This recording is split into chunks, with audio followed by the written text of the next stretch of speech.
दोस्तों इस वीडियो में बात करेंगे कि किन किन प्लॉट का दाखिल खारिज नहीं होगा और किस कंडीशंस में दाखिल खारिज कौन से प्लॉट का नहीं होगा। और यदि कोई भी प्लॉट है आपका दाखिल खारिज नहीं होता है तो आपको भविष्य में कौन कौन सी परेशानियां आपको या आपके बच्चों को कौन सी परेशानियां आएगी। इससे पहले मैं आपसे कहूँगा यदि आप कोई भी सलाह लेना चाहते हैं तो मुझसे कॉन्टैक्ट कर सकते हैं। कॉन्टैक्ट नंबर हमारी वीडियो की डिस्क्रिप्शन में दिया गया है। देखिए सबसे पहले मैं आपको बता दूं कि किन प्लॉट का दाखिल खारिज नहीं होगा। तो देखिए आपके सभी प्लॉटों का दाखिल खारिज होगा, लेकिन जो आपने SC ST वर्ग के व्यक्तियों से बिना परमिशन के प्लॉट खरीदे हैं उनका दाखिल खारिज कभी भी नहीं होगा। कारण क्यों नहीं होगा? तो इसलिए नहीं होगा क्योंकि दाखिल खारिज जो है वो रेवेन्यू की प्रक्रिया है धारा 34 की, और धारा 34 जो है दाखिल खारिज बिना कलेक्टर की परमिशन की जो भूमि बेची जाती है उन पर दाखिल खारिज नहीं होता है। तो यदि आपने SC ST वर्ग के व्यक्ति से बिना परमिशन के कलेक्टर की परमिशन से आपने रजिस्ट्री करवा ली है, आपने मकान बनवा लिया है तो ठीक है, लेकिन उसका दाखिल खारिज नहीं होगा किसी भी कंडीशंस में। ठीक है।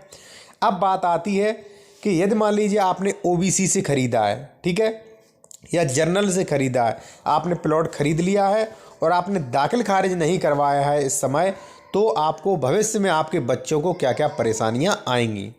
तो देखिए सपोज दैट मान लीजिए आपने A व्यक्ति से प्लॉट ख़रीद लिया, आपका नाम है B और जिससे आपने ख़रीदा है उसका नाम है A।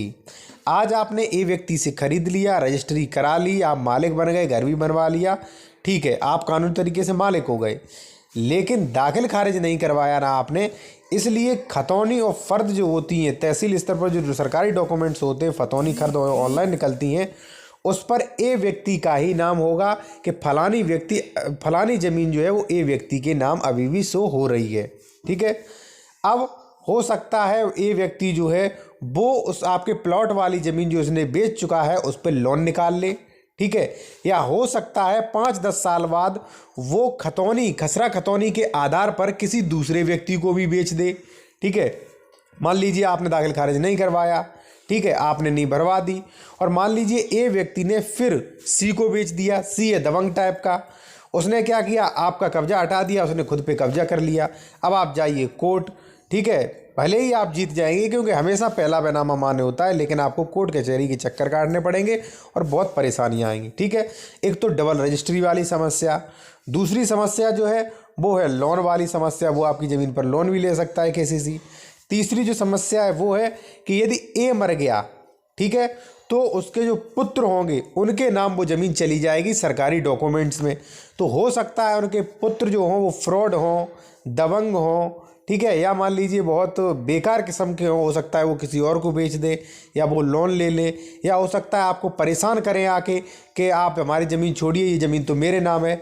लेकिन वो ऐसा नहीं कर सकते क्योंकि रजिस्ट्री आपके नाम है, लेकिन आपको समय में आपके बच्चों को परेशानी हो सकती है।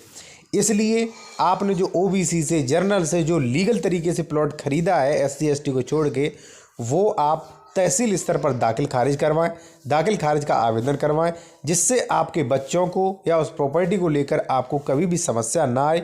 वीडियो को